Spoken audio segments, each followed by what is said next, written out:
Hello everyone, more education classes में आपका स्वागत है। हम मैट्रिसेस एंड डिटरमिनेंट्स का चैप्टर कर रहे हैं। उसमें आज हमारी थर्ड क्लास है। ये प्रीवियस ईयर क्वेश्चंस की सीरीज़ है। जो प्रीवियस ईयर क्वेश्चंस हम कर रहे हैं उसमें अभी तक हमने सेट रिलेशन एंड फंक्शन का चैप्टर जो कर चुके हैं, फिर हमने किया quadratic equation, AP GP HP भी हम कर चुके हैं, बाइनोमियल थ्योरम भी हम कर चुके हैं, परमुटेशन कम्बिनेशन भी हम कर चुके हैं, प्रोबेबिलिटी भी हम कर चुके हैं, और अब ये 7 चैप्टर है हमारा मैट्रिसेस एंड डिटरमिनेंट्स के नाम से चला हुआ है। ठीक है, इसके भी हमने 2 क्लासेस कर चुके हैं। अभी तक आपने किसी भी चैप्टर की वीडियोस नहीं देखे हैं तो डिस्क्रिप्शन में आपको लिंक मिल जाएगा, वहाँ पर जाकर आप देख सकते हैं। ये जो सीरीज है ये इम्पोर्टेंट क्यों है, ये किस किस पेपर के लिए इम्पोर्टेंट है? KVS के लिए, NVS के लिए, DSSB के लिए, UP टेट के लिए, HTET के लिए, ये सभी के इम्पोर्टेंट है। ये इम्पोर्टेंट क्यों है? क्योंकि ये सारे रिपीटेड कॉन्सेप्ट्स और रिपीटेड क्वेश्चंस के ऊपर बेस्ड है। ये सारे क्वेश्चंस जो हैं कुछ तो रिपीटेड कॉन्सेप्ट्स के ऊपर बेस्ड हैं, कुछ रिपीटेड खुद क्वेश्चंस ही हैं। ठीक है, ये सारे क्वेश्चंस आपको पेपर के अंदर देखने को मिल सकते हैं। टाइम वेस्ट ना करते हुए क्लास को स्टार्ट करते हैं। आज ये मैट्रिक्स एंड डिटरमिनेंट्स के 26 क्वेश्चन हम पहले कर चुके थे पिछली 2 वीडियोस के अंदर। आज उसी को कंटिन्यू करते हैं, क्वेश्चन नंबर 27 से स्टार्ट करते हैं। ठीक है भाई, if A and B are the square matrices of the same order then A plus B into A minus B is। A plus B into A minus B के बारे में पूछा है। सेक्शन BPGT टायर 1 31 नवंबर 2014। करना है क्या आपको? मल्टीप्लाई कर दीजिए। A की A के साथ करेंगे तो A इंटू A, ये माइनस का साइन आ जाएगा। फिर A की आप B के साथ करेंगे तो माइनस A इंटू B, फिर B की A के साथ करेंगे तो B plus B into A, और B की B के साथ करेंगे माइनस B इंटू B। इसको आप क्या लिख सकते हैं? A square minus A into B plus B into A minus B square. अब ये चेक कर लीजिए कहाँ पर है। ये ऑप्शन सिर्फ और सिर्फ ऑप्शन C के अंदर है, तो option C is the right answer. ठीक है भाई, देखिए ये बहुत ही इंपॉर्टेंट चीज़ है। मैट्रिसेस में आप डायरेक्ट इसको A square minus B square नहीं लिख सकते भाई, ये नहीं लिख सकते। ये तभी होगा जब AB is equal to BA है, मतलब मैट्रिक्स अगर कम्यूट करते हैं तब आप इसको A square minus B square के बराबर लिख सकते हैं, तब लिख सकते हैं। क्योंकि ये दोनों बराबर हो जाएंगे तो कैंसिल आउट हो जाएंगे, तभी A square minus B square आ जाएगा। ठीक है, चलिए क्वेश्चन नंबर 28 क्या कहता है? Question number 28, if order of A matrix, order of A matrix A का ऑर्डर है भाई, A मैट्रिक्स है जिसका ऑर्डर है 4 क्रॉस 3 का। ऑर्डर ऑफ मैट्रिक्स B का ऑर्डर है भाई 4 क्रॉस 5, और ऑर्डर ऑफ मैट्रिक्स C का ऑर्डर है भाई 7 क्रॉस 3, ये लिखा हुआ। Then A transpose multiply B का ट्रांसपोज मल्टीप्लाई C का ट्रांसपोज, इसका ऑर्डर पूछे। अब देखो A का ट्रांसपोज मल्टीप्लाई B का ऑर्डर बताना। सबसे पहले ब्रैकेट के जो अंदर है वो सोल्व करेंगे। अब A का अगर ट्रांसपोज करते हैं उसका ऑर्डर बनता है भाई 3 क्रॉस 4, रो कॉलम में चेंज हो जाती हैं। 4 रोज थी, 3 कॉलम्स थे, तो यहाँ पर 3 रोज 4 कॉलम्स हो गए।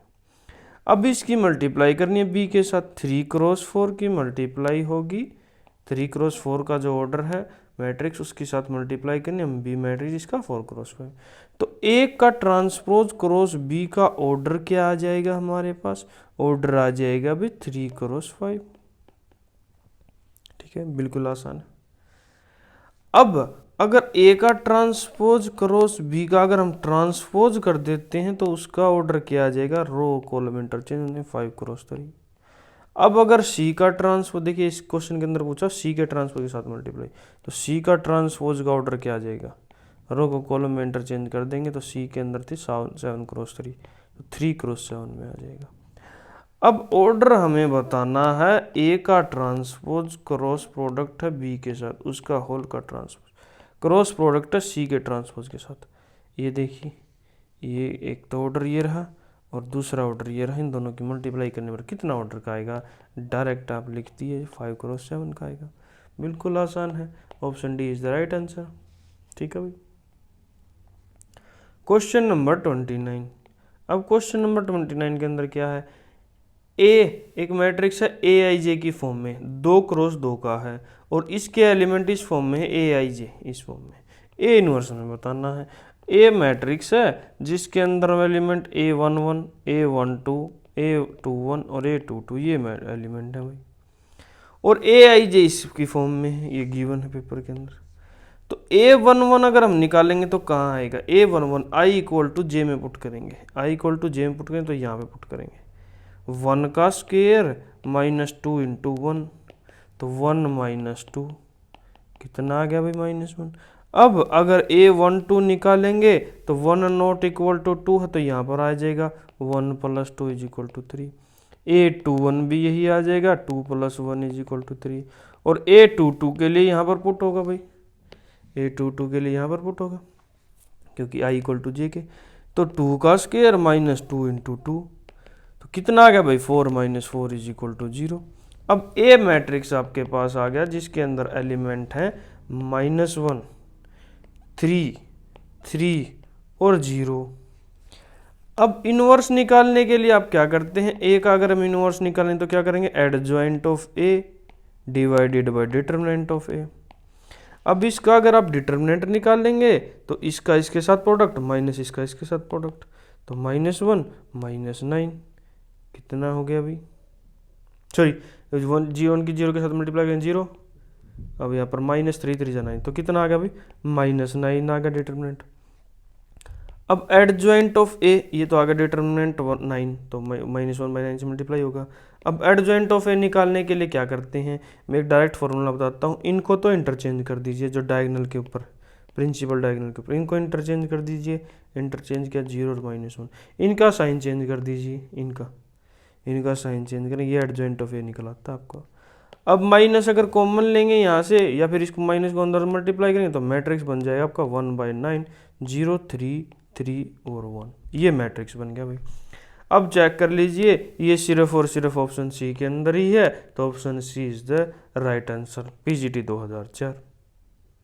ठीक है, ऐसे क्वेश्चन पेपर के अंदर आते हैं भाई, यही तरीका होता है पेपर के अंदर क्वेश्चन आने का। ठीक है, केवीएस एनवीएस हर जगह पर ये पैटर्न के ऊपर पेपर क्वेश्चन आता है। चलिए अभी क्वेश्चन नंबर 30, बिल्कुल आसान क्वेश्चन है। The inverse of A skew symmetric matrix of order 3 PGT 2016।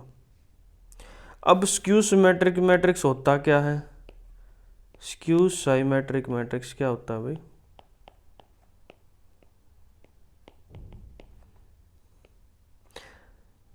ए का ट्रांसपोज इक्वल टू -a के बराबर होता तो वो मैट्रिक्स क्या होता है, स्क्यू सिमेट्रिक मैट्रिक्स होता है। अब ऑर्डर 3 के बारे में पूछा, ऑर्डर 3 के अंदर क्या होगा, उसका इनवर्स पूछा, इनवर्स डज नॉट एग्जिस्ट आएगा भी, क्योंकि ऑर्डर 3 के अंदर एक जो आइगन वैल्यू है वह 0 आती है। डिटर्मिनेंट क्या होता है, determinant of skew symmetric matrix of order 3 is always 0। क्या होता है भाई, 0 होता है। अगर 0 डिटर्मिनेंट है तो इनवर्स एग्जिस्ट करेगा ही नहीं। क्यों नहीं करेगा, क्योंकि ए इनवर्स के अंदर क्या होता है, adjoint of A divided by determinant of A. अगर डिटर्मिनेंट ऑफ ए 0 है तो 1/0 क्या होगा, डज नॉट एग्जिस्ट। इसलिए हम लिखते हैं कि डिटर्मिनेंट ऑफ या inverse of A skew symmetric matrix of order 3 does not exist. ठीक है भाई, उम्मीद करता हूँ ये बिल्कुल आसान स्टेटमेंट है, ये आपको समझ में आया होगा। नेक्स्ट क्वेश्चन, अभी क्वेश्चन नंबर 31। अब क्वेश्चन नंबर 31 के अंदर क्या, 1 ओमेगा और omega square are the cube root of the unity, then the value of determinant. इस डिटर्मिनेंट की हमें वैल्यू बतानी, पीजीटी 2016। अब cube root of the unity क्या होती है, 1 + ओमेगा किसके बराबर होता है, 0 के, और ओमेगा क्यूब किसके बराबर होता है, 1 के। अगर ये 1 cube root of the unity है तो ये दो स्टेटमेंट होती है। डायरेक्ट लिखिए आप, अगर ये आपको क्वेश्चन के अंदर दिया तो सबसे पहले ये पता होना चाहिए 1 + ओमेगा 0 के बराबर होता है, ओमेगा क्यूब 1 के बराबर होता है। अब इस डिटर्मिनेंट को आप क्या लिख सकते हैं, देखिए 1 की जगह पर 1। अब ओमेगा की पावर 7 को आप लिख सकते हैं ओमेगा की पावर 6 इंटू ओमेगा। ओमेगा की पावर 6 कितना होगा, देखिए ओमेगा की पावर 3 1 है, स्क्वेयर करेंगे तो ओमेगा की पावर 6 हो जाएगा, इधर स्क्वेयर करेंगे तो 1 ही आ गया, तो ओमेगा की पावर 6 1 आ जाएगा, इंटू ओमेगा ओमेगा ही आ जाएगा। तो ओमेगा की पावर 3 से अगर हम इसको रिप्लेस करते चले, डिवाइड करते चले जाएंगे, जो बचेगा वही लिख देंगे। देखिए ये ओमेगा बचा, अगर ओमेगा की पावर 3 से डिवाइड किया तो कितना बचा है, रिमाइंडर 2, तो ओमेगा की पावर 2। ऐसे ही बस इतना ही, बस अब तो आप लिख सकते हैं डायरेक्ट इसको ओमेगा स्क्वायर 1। अब आप क्या कीजिए, एक रो पर या एक कॉलम पर ऐड कर लीजिए। हमने कर लिया कि कॉलम 1 पर कॉलम 1 कॉलम 2 प्लस कॉलम 3 तीनों ऐड कर दिए कॉलम 1 पर। अब कर दीजिए हम ऐड 1 + ओमेगा स्क्वायर, यहाँ बचा ओमेगा और यहाँ ओमेगा स्क्वायर, यहाँ 1 + ओमेगा स्क्वायर 1 और ओमेगा स्क्वायर और 1 + ओमेगा स्क्वायर। अब देखिए 1 + ओमेगा स्क्वायर किसके बराबर था भाई, 0 के, तो यहाँ पर भी 0 आ जाएगा, यहाँ पर भी 0 आ जाएगा, और यहाँ पर भी 0 आ जाएगा। तो अगर किसी मैट्रिक्स के अंदर या किसी डिटर्मिनेंट को अगर सोल्व करते टाइम कि पूरी कंप्लीट रो या फिर कोई कंप्लीट कॉलम अगर 0 आ जाता है तो उसका डिटर्मिनेंट हमेशा 0 के बराबर होता है। तो ये आपका ऑप्शन डी आ गया, option D is the right answer. ठीक है भाई, चलिए क्वेश्चन नंबर 32। देखिए मैंने बताया था ऐसे क्वेश्चन पेपर के अंदर आते ही आते हैं। देखिए क्वेश्चन क्या है, ए मैट्रिक्स है AIJ 3x3 का, ऐसा ही सेम टाइप का क्वेश्चन हमने किया था। अब AIJ इसके एलिमेंट है इस फॉर्म में दिए हुए हैं, तो ए स्क्वायर की वैल्यू हमें बतानी है, वही आपको मैट्रिक्स ही तो बनाना है। ए मैट्रिक्स के अंदर किस फॉर्म में एलिमेंट है भाई, A11 A12 A13 A21 A22 A23 A31 A32 और A33 ये एलिमेंट है। अब इन एलिमेंट को कैसे लिख सकते हैं, देखिए I = J के बराबर है तो 0, I = J के बराबर है तो 0, तो डायगोनल पर एलिमेंट ये भी 0 ये भी 0 और ये भी 0, तो ये आ जाएगा 0 ये आ जाएगा 0 और ये आ जाएगा 0। अब I ≠ J पे 1, तो सभी जगह पर 1 आ जाएगा, बाकी ये मैट्रिक्स बन गया। अब इसका क्या निकालना है आपको, स्क्वायर ही निकालना है, मल्टीप्लाई करेंगे 2 बार, ए स्क्वायर निकालिए। अगर यहाँ पर आप वही मैट्रिक्स सेम लिख कर मल्टीप्लाई करते हैं तो ए स्क्वायर आ जाएगा, आपको ए स्क्वायर बन जाएगा। पहले मैट्रिक्स की रो और सेकंड मैट्रिक्स का कॉलम को मल्टीप्लाई किया तो यहाँ पर आ गया 1 + 1 2, और ऐसे ही इधर मल्टीप्लाई किया तो 1, ऐसे ही यहाँ पर मल्टीप्लाई करेंगे तो आपका आ जाएगा 1, यहाँ पर फिर मल्टीप्लाई किया तो आपका आ गया 1, यहाँ पर मल्टीप्लाई करें 2, यहाँ पर 1, यहाँ पर 1 1 और 2, ये ऐसे आ जाएगा अभी मैट्रिक्स ए स्क्वायर। ये क्या आई के बराबर है, क्या ये आई के बराबर आइडेंटिटी मैट्रिक्स के बराबर है, नहीं, तो ऑप्शन ए इनकरेक्ट हुआ। क्या ये ए के बराबर है, ये ए के बराबर भी नहीं है, तो ऑप्शन बी भी इनकरेक्ट हुआ। क्या ये 0 के बराबर है, ये 0 के बराबर नहीं है, तो option D is the right answer. ये मैट्रिक्स आपके पास आ जाएगा ए स्क्वायर के अंदर। ठीक है, बिल्कुल आसान है। चलिए question number 33। A and B are invertible matrix then which of the following is not correct, कौन सा सही नहीं है, सेक्शन बी PGT 31 नवंबर 2014। बिल्कुल आसान है। देखिए फर्स्ट स्टेटमेंट आपको सभी को पता होती है, ए इंटू एडजॉइंट ऑफ ए किसके बराबर होता है भाई, determinant of A into IN के बराबर होता है। अब देखिए एडजॉइंट ऑफ ए को अगर इधर लिखेंगे तो ए को इधर लेके जाएंगे तो ए इंटू ए डिटर्मिनेंट इंटू ए का इनवर्स। अब यही है फर्स्ट स्टेटमेंट, तो ये तो ट्रू होगी, फर्स्ट स्टेटमेंट तो ट्रू होगी, तो ऑप्शन तो क्वेश्चन में पूछा नॉट करेक्ट, तो ये तो इनकरेक्ट हुआ। अब बात करते हैं, देखिए ये भी ऐसा ही होता, अगर ए का डिटर्मिनेंट का इन्वर्स कर लीजिए या ए इन्वर्स का डिटर्मिनेंट कर लीजिए, ये बराबर होते हैं, तो ऑप्शन बी भी ट्रू है, नॉट करेक्ट पूछा है तो ये भी ऑप्शन गलत हो जाएगा। अब आप सभी को पता है ए बी का इन्वर्स किस तरह ओपन होता है, B inverse into A inverse, या ए बी का ट्रांसपोज किस तरह ओपन होता है, B transpose into A transpose, या एडजॉइंट ऑफ ए बी कैसे ओपन होता है, adjoint of B into adjoint of A. तो ऑप्शन सी भी करेक्ट है, इनकरेक्ट हो जाए, ये भी ऑप्शन इनकरेक्ट हो जाएगा।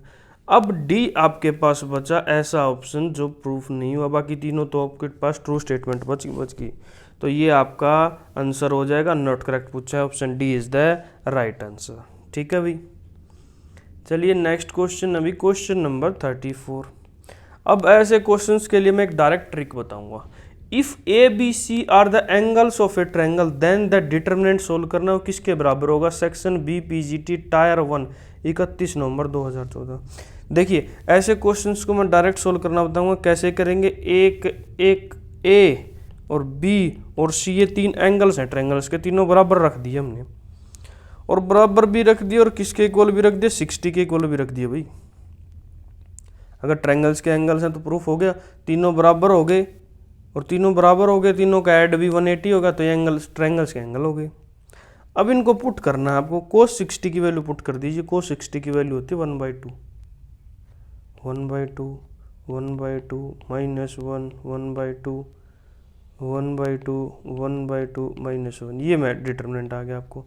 अब डायरेक्ट कुछ नहीं है, कोई ऑपरेशन कुछ लगाने की जरूरत नहीं, डायरेक्ट आप इसको एक्सपेंड कर दीजिए। एक्सपेंड करेंगे फर्स्ट रो के round, expand through first row, कहीं से भी आप एक्सपेंड कर सकते हैं, कॉलम के किसी भी कॉलम के अराउंड, हमने फर्स्ट रो के अराउंड किया, तो -1 ब्रैकेट ये आ जाएगा, 1 और 1 की मल्टीप्लाई 1 आ जाएगी, -1/4, ऐसे यहाँ पर आ जाएगा -1/2, और फिर यहाँ से करेंगे ये और ये कैंसिल आउट, -1/2 और -1/4, और फिर आ जाएगा +1/2 ब्रैकेट, ये यहाँ से 1/2 1/2 1/4 माइनस माइनस प्लस, और वही आ जाए 1/2। अब ये आ गया आपके पास, कितना आ गया भाई, 3/4, बाहर माइनस का तो -3/4, ये आ गया आपके पास 3/4 -3/4, किसके बराबर आ गया भाई, ये आ गया किसके बराबर आपके पास, -3/4, और बाहर मल्टीप्लाई करेंगे माइनस माइनस प्लस 3/8 हो जाएगा, 1/2 से मल्टीप्लाई करेंगे। अब ये किसके इक्वल आ गया, ये आ गया आपके पास 3/4 के, और ये बाहर बाहर प्लस था, ये भी प्लस हो गया 3/8 की, -3/4 + 6/8, 3/4 किसके बराबर होगा, -3/4 + 3/4, 0 के बराबर हो गया। और आपको पता है ऑप्शन बी के अंदर ये 0 दे रखा है, तो option B is the right answer. बिल्कुल आसान क्वेश्चन। अभी ऐसे क्वेश्चंस को हमेशा से टैकल कीजिए, ये जो तरीका मैंने बताया यही तरीका आपने यूज करना है पेपर के अंदर, क्योंकि इससे आपका टाइम भी बचेगा, क्वेश्चन जल्दी भी सोल्व होगा, और क्वेश्चन का आंसर भी बिल्कुल सही आएगा। ज़्यादा कैलकुलेशन से आप कंफ्यूज हो जाएंगे नहीं तो पेपर के अंदर। नेक्स्ट क्वेश्चन, अभी क्वेश्चन नंबर 35। अब क्वेश्चन नंबर 35 के अंदर क्या है, ए स्क्वायर मैट्रिक्स है और ए स्क्वायर आइडेंटिटी के बराबर है, तो इस एक्सप्रेशन का सॉल्यूशन क्या होगा, सेक्शन बी पीजीटी टायर 1 31 नवंबर 2014। अब ये है भाई a माइनस आई का क्यूब प्लस a प्लस आई का क्यूब -7a, डायरेक्ट इसको ओपन कर दीजिए, a माइनस बी का whole cube a cube minus b cube -3a² b plus 3ab², ऐसे ही a माइनस ये ऐसे इसको ओपन कर दीजिए, इसको ओपन करेंगे तो a³ + b³ + 3a² b + 3ab², अब और उसके पास था हमारे पास -7। अब इससे तो ये कैंसिल आउट हो गया और इससे ये कैंसिल आउट हो गया, ये बचा हमारे पास 2a³ और यहाँ पर बचा आई स्क्वायर आइडेंटिटी का कितनी बार मल्टीप्लाई कर लीजिए आइडेंटिटी आएगी, ये बचा आपके पास 6a और यहाँ पर हम -7a। अब a क्यूब को आप क्या लिख सकते हैं, a स्क्वायर इंटू a लिख सकते हैं। तो a स्क्वायर किसके बराबर था, आइडेंटिटी के, तो 2a हो जाएगा प्लस यहाँ पर क्या था, यहाँ पर कितना बचा भाई, माइनस का a, तो 2a माइनस a कितना बचा a। तो ऑप्शन ए आपके पास right answer, option A is the right answer. बिल्कुल कुछ नहीं था, डायरेक्ट इसको एक्सपेंड करना था और ये स्क्वायर इक्वल टू आइडेंटिटी की वैल्यू पुट करनी थी, बस क्वेश्चन सॉल्व। क्वेश्चन 36, रैंक बतानी है मैट्रिक्स की, सेक्शन बी पीजीटी टायर 1 31 नवंबर 2014। अब रैंक के लिए आप क्या करते हैं, पीओट पोजीशंस बनाते हैं। देखिए 2 4 7 3 6 10। अब फर्स्ट रो को यूज करते हुए सेकंड रो को 0 बनाएंगे, तो R2 पे हमने ऑपरेशन लगाया, R2 माइनस 2R1, ये बनाया भाई R1 ऐसे कैसे ही, 2R1 0 0 1। अब R3 पे भी हमने ऑपरेशन लगाया, R3 माइनस 3R1, तो ये भी 0 हो गया, ये भी 0 हो गया, ये बचा 1।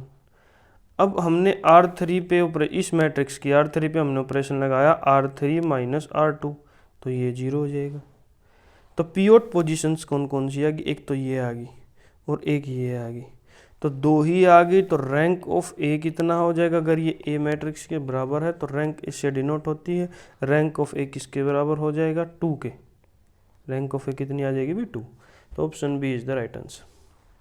ठीक है, बिल्कुल आसान क्वेश्चन है अभी रैंक निकालने का। और रैंक के क्वेश्चन या तो आपको किसी क्वेश्चन के अंदर कंसेप्ट के तरीके से यूज होगा रैंक, या फिर डायरेक्ट रैंक भी निकालना आ सकता है। ठीक है, टीजीटी के अंदर तो आता ही आता है। क्वेश्चन नंबर 37, अब एक डिटरमिनेंट दे रखा है x minus 4 2x 2x 2x x minus 4 2x 2x 2x x minus 4 किसके बराबर है, a प्लस बी एक्स और x माइनस ए के होल स्क्वायर के बराबर है। Ordered pair a comma b के बराबर बताना कौन कौन सा, KVS PGT 23 दिसंबर 2018।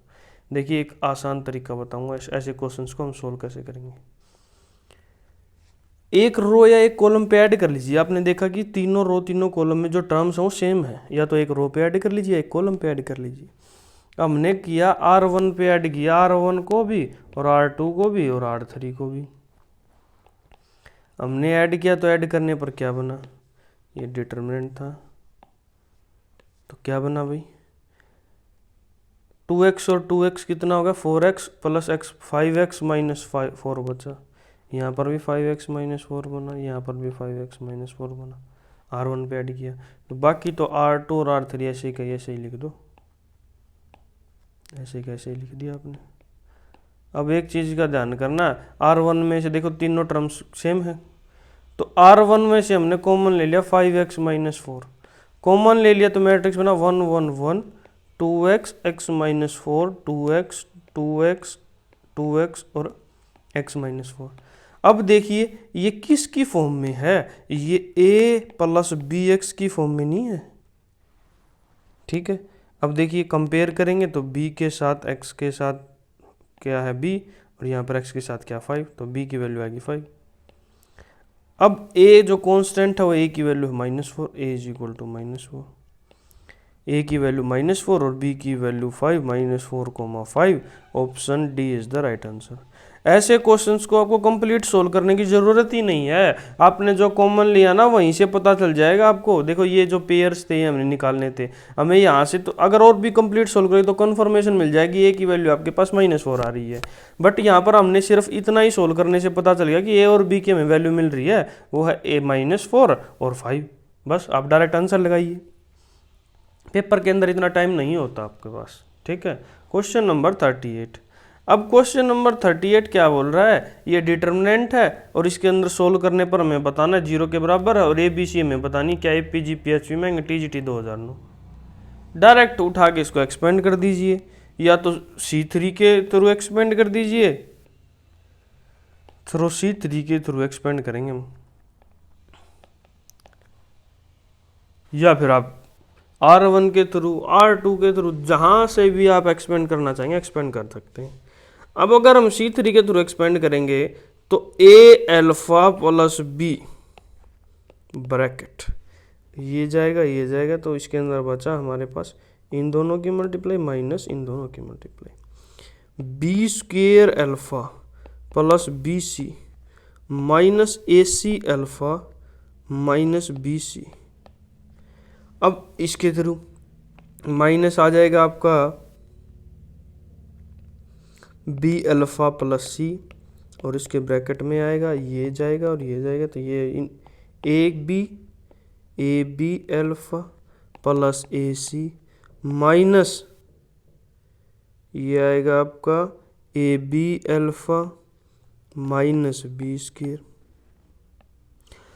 अब देखो ए बी अल्फा से A B alpha cancel out, यहाँ बी सी से बी सी कैंसिल आउट, क्या क्या बचा भाई, ए अल्फा प्लस बी, इसके ब्रैकेट में बचा आपके पास अल्फा और कॉमन ले लिया हमने तो बचा B square minus A C.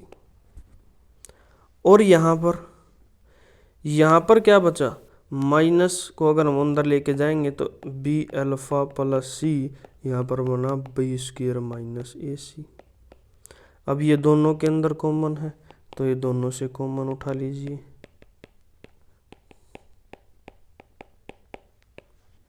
B square minus A सी। देखो वो किसके बराबर था, वो था बराबर आपका जीरो के, तो या तो ये जीरो होगा या फिर ये जीरो होगा। अगर ये जीरो हुआ तो B square is my equal to A C के बराबर आ जाएगा। तो ए बी सी किस चीज़ में हो गया भी, ए बी सी हो गया आपके जीपी के अंदर। कहाँ हो गए, जीपी के अंदर। तो option B is the right answer. ठीक है, ऐसे ही क्वेश्चन होते हैं, डायरेक्ट आपको सोल्व करिए और आपके पास इक्वेशन मिल जाएगी। क्वेश्चन नंबर 39 है, सिस्टम ऑफ लीनियर इक्वेशन है, ये पूछा है infinite solution, exactly 3 solution, unique solution, no solution, UP PGT 2016, जो पेपर हुआ था 2/2/2019 को। अब ऐसे क्वेश्चंस में डायरेक्ट एक मैट्रिक्स बनाइए, जो देखिए ऐसे के ऐसे ही एलिमेंट, x1 के साथ क्या है 1, x2 के साथ क्या है 2, x3 के साथ क्या है 1, और ये आप डबल डॉट लगा के यहाँ पर ये आर्गुमेंटेड मैट्रिक्स बोलते हैं इसको, जिसमें इक्वल टू के भी सारे ऐसे के ऐसे लिखे जाएंगे। और रो 2 के अंदर 2 3 1 3 5 2। अब हम क्या करेंगे, अब हम इसकी निकालेंगे रैंक। रैंक मैंने आपको निकालना बता ही दिया है। रैंक निकालेंगे तो देखिए मैट्रिक्स बनाइए, फर्स्ट रो को ऐसे कैसे लिखा, फर्स्ट रो को यूज करते हुए सेकंड रो को 0 बनाएंगे, सेकंड रो के फर्स्ट 2 से मल्टीप्लाई करके करेंगे 0, यहाँ पर 3 minus 4 minus 1, 1 minus 2 minus 1, 3 minus 6 कितना आ जाएगा -3। अब अगर हम इसमें से देखिए R3, देखिए हमने लगाया भाई R2 पे ऑपरेशन लगाया, R2 माइनस 2 R1। अगर हम R3 पे ऑपरेशन लगाएंगे R3 माइनस 3 R1, लगाया हमने ऑपरेशन 0, यहाँ पर आ जाएगा -1, यहाँ पर भी आ जाएगा -1, और यहाँ पर आ जाएगा -8। फिर हमने यहाँ पर ऑपरेशन लगाया R3 माइनस R2, तो ये यहाँ से ये माइनस करेंगे 0, ये भी 0, ये माइनस करेंगे आपका आ जाएगा -5। अब देखिए इसकी तो रैंक आ गई 2, ये एक पिवट पोजीशन और ये एक पिवट पोजीशन, तो रैंक ऑफ इतने मैट्रिक्स की आ गई 2, ये अगर मान लिया इसकी आ गई 2। अगर रैंक ऑफ ऑगुमेंटेड मैट्रिक्स की हम लेते हैं, ऑगुमेंटेड मैट्रिक्स बोलते हैं इसको कंप्लीट, तो इसकी आ गई 3। तो ये केस होता है नो सॉल्यूशन का। किसका केस होता है भैया, नो सॉल्यूशन का। Option D is the right answer.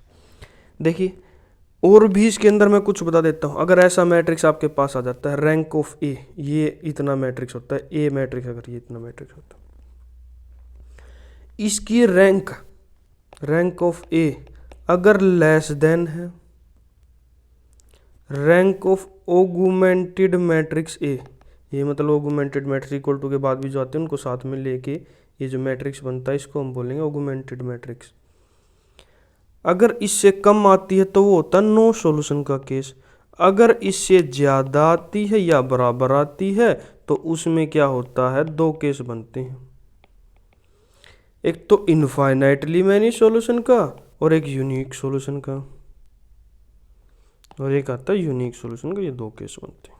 ठीक है, उम्मीद करता हूँ ये चीज़ें आपने नोट डाउन की होंगी और ये आपको पेपर के अंदर यूज होंगी और जल्दी से जल्दी आप इसके साथ क्वेश्चन सॉल्व कर सकते हैं।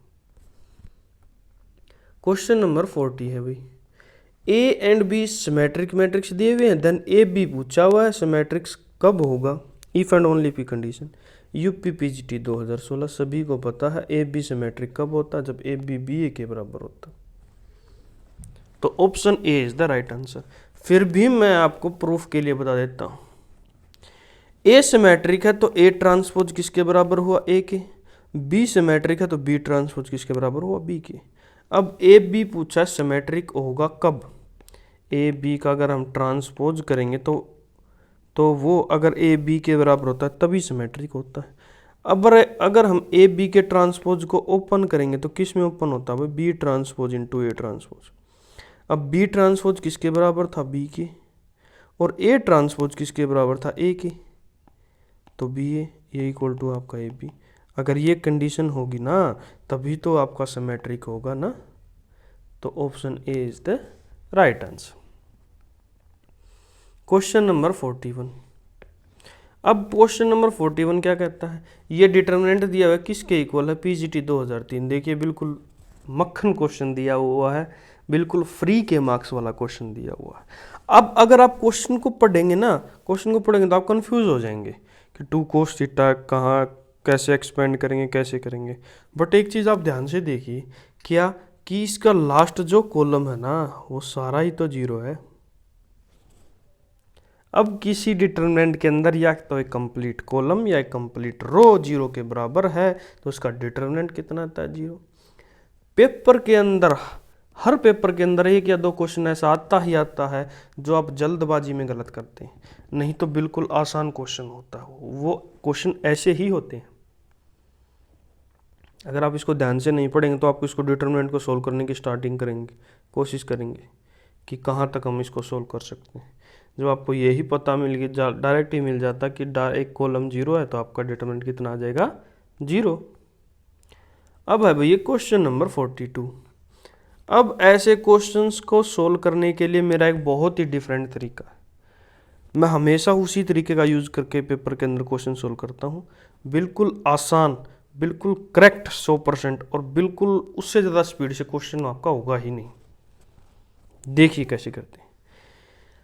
ए मैट्रिक्स है ये, और ये हमें निकालना है किसके बराबर है, ए प्लस ए स्क्वायर प्लस ए क्यूब प्लस ए की पावर 4, ऐसे ही कंटिन्यू करते करते ए की पावर n-1 तक। अगर हम यहाँ पर n की वैल्यू 2 रख लेते हैं तो ये किसके बराबर हो जाएगी, ये बराबर हो जाएगी आपकी सिर्फ और सिर्फ a के। देखिए 2 रखेंगे तो 2-1 किसके, a के, तो a पर ही आ जाएगी, तो ये किसके बराबर हो जाएगा, a के। और ए मैट्रिक्स आपके पास गिवन है भाई 1 1 0 1, तो सभी ऑप्शंस के अंदर n इक्वल टू 2 पुट करके देख लीजिए, जो a के बराबर आ जाएगा वही आपका आंसर होगा। आपने यहाँ पर 2 पुट किया ऑप्शन ए के अंदर, 2 पुट किया तो 2 ब्रैकेट 1 2 माइनस 1/2, और यहाँ पर आ गया 1, ये आ गया आपका 1/2। तो यह क्या ए के बराबर है, नहीं, तो ऑप्शन ए इनकरेक्ट हुआ। अब ऑप्शन बी चेक कर लीजिए, ऑप्शन बी चेक करेंगे तो 2-1 तो बाहर, 1 2 माइनस 1/2, और यहाँ पर आ गया 1 और यहाँ पर 0, ये भी नहीं होगा। अब ऑप्शन सी चेक कर लीजिए, 2-1, यहाँ पर आ गया 1 2/2 0 और 1, ये कैंसिल आउट किया, ये भी आपका आ गया 1, ये आ गया 1 1 0 0 1, तो ये बराबर हुआ ए के, तो option A is the right answer. Sorry यहाँ पर 1 आएगा भाई, ठीक है। अब ऑप्शन डी के अंदर भी चेक कर लीजिए आपकी कॉन्फिडेंस के लिए कि 2-1, और यहाँ पर आ जाएगा 1 2/2 1 और 0, ये आएगा आपका मैट्रिक्स 1 1 1 और 0, ए के बराबर नहीं है तो ये भी इनकरेक्ट हुआ, तो ऑप्शन सी राइट आंसर हुआ। ऐसे क्वेश्चंस को हमेशा ही ऐसे टैकल करना आपको, ठीक है। ये तो मैंने कैलकुलेशन करते करते आपको इतना टाइम लग गया, अगर आप direct n equal to 2 put करते तो आपको ये पता चलेगा ए के बराबर होना चाहिए। 2 पुट करके आपके मन के अंदर ही आप सोल्व कर सकते हैं इसको, पेन से कुछ भी लिखने की जरूरत ही नहीं है इस क्वेश्चन के अंदर, और मैक्स 5 to 10 सेकेंड में क्वेश्चन सॉल्व हो जाएगा। क्वेश्चन नंबर 43 यूपीटीजीटी का क्वेश्चन है ये। ए मैट्रिक्स है, ये सिमेट्रिक दिया हुआ है, देन 3x + y के बराबर की वैल्यू पूछी हुई है। कोई मैट्रिक्स सिमेट्रिक कब होता है? जब ए ट्रांसपोज किसके बराबर होता है? ए के। वही पुट कर दीजिए। ये ए मैट्रिक्स है 1 3 + x 2 1 - x 2 y + 1 2 5 - y और ये आ गया 3। किसके बराबर है भाई? 1 3 + x 2 ट्रांसपोज कैसे करते हैं? रो और कॉलम को इंटरचेंज ही तो करते हैं। 1 - x 2 y + 1 2 5 - y और यहाँ पर आ गया 3। अब कोई मैट्रिक्स बराबर कब होते हैं? जब हर एक कोरस्पोंडिंग एवरी एलिमेंट बराबर होता है।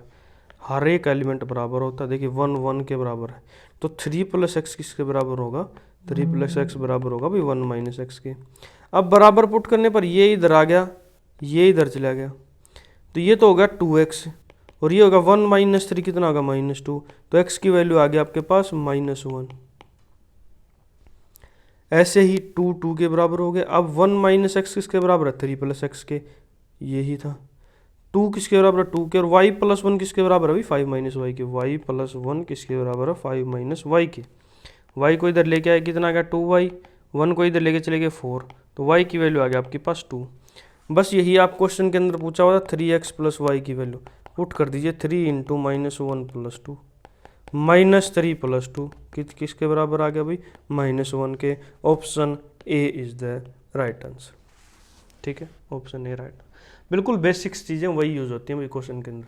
ज़्यादा कुछ भी याद करने की एक्स्ट्रा ज़रूरत नहीं होती। जो बेसिक्स हैं वही आपको समझ में आना चाहिए, उन्हीं से हर एक क्वेश्चन सॉल्व होता है। क्वेश्चन नंबर 44 क्यू एक नॉन सिंगुलर मैट्रिक्स सर पी एक स्क्वायर मैट्रिक्स है such the determinant of Q inverse P square Q किसके बराबर है? 4 के। Then determinant of P. UP PGT 2016 direct shortcut बताऊंगा, डायरेक्ट इसको पुट कर दीजिए। डिटर्मिनेंट ऑफ पी स्क्वायर के बराबर पुट कर दीजिए 4 को। अब डिटर्मिनेंट ऑफ पी का होल स्क्वायर किसके बराबर है? 4 के। डिटर्मिनेंट ऑफ पी का होल स्क्वायर 2 के स्क्वायर के बराबर है, तो डिटर्मिनेंट ऑफ पी किसके बराबर आ जाएगा? 2 के। देखिए डिटर्मिनेंट ऑफ ए की पावर n और a की पावर n का डिटर्मिनेंट बराबर होता है। ठीक है, तो डायरेक्ट डिटर्मिनेंट ऑफ p का स्क्वायर अगर 4 है तो डिटर्मिनेंट ऑफ p कितना आ जाएगा? 2। Option C is the right answer. ठीक है, ये कुछ शॉर्ट ट्रिक्स थी, कुछ एक्सप्लेनेशंस थी साथ के साथ, और कुछ तरीके मैंने बताए आपको जो पेपर के अंदर आप यूज कर सकते हैं डायरेक्ट। तो ये लास्ट क्लास थी मैट्रिसेस एंड डिटर्मिनेंट्स पर। ये जो हमारा चैप्टर ये फिनिश हो चुका है। अब तक हमने 7 से 8 चैप्टर 7 से 8 चैप्टर हम कर चुके हैं ये अलजेब्रा के अंदर। सारे के सारे इंपॉर्टेंट है, चाहे आप HTET की तैयारी कर रहे हो, KVS की, NVS की, DSSS की, UP TET की, किसी भी एग्जाम की तैयारी कर रहे हो, यहाँ से ये हर एक क्वेश्चन आपको करना ही करना है। इनसे हर एक तो कंसेप्ट आपका क्लियर हो जाता है। Mostly every type of questions इसके अंदर कवर हो जाते हैं, और ये मोस्टली रिपीटेड क्वेश्चंस हैं भाई, रिपीट होते हैं ये क्वेश्चंस, चाहे किसी भी टाइप का एग्जाम देखने के लिए चले जाएं आप। तो अगर अभी तक आपने वो वीडियोस नहीं देखी हैं अलजेब्रा के ऊपर और चैप्टर्स के ऊपर, अगर आपको देखनी है डिस्क्रिप्शन में लिंक मिल जाएगा। किसी भी क्वेश्चन के अंदर आपको कोई भी डाउट आता है या तो आप कमेंट सेक्शन में पूछ सकते हैं, या आपको डिस्क्रिप्शन में लिंक मिल जाएगा टेलीग्राम चैनल का, वहाँ पर जाकर आप क्वेश्चन पोस्ट कर सकते हैं। आपको तुरंत उस क्वेश्चन का सॉल्यूशन और आपका डाउट है वो क्लियर हो जाएगा। अगर आपको वीडियो अच्छी लगी हो तो वीडियो को लाइक कीजिए, अपने दोस्तों के साथ ज़रूर शेयर कीजिए, चैनल को सब्सक्राइब कीजिए अगर आपने सब्सक्राइब नहीं किया अभी तक। तो दोस्तों पढ़ते रहिए और मुस्कुराते रहिए। Thank you.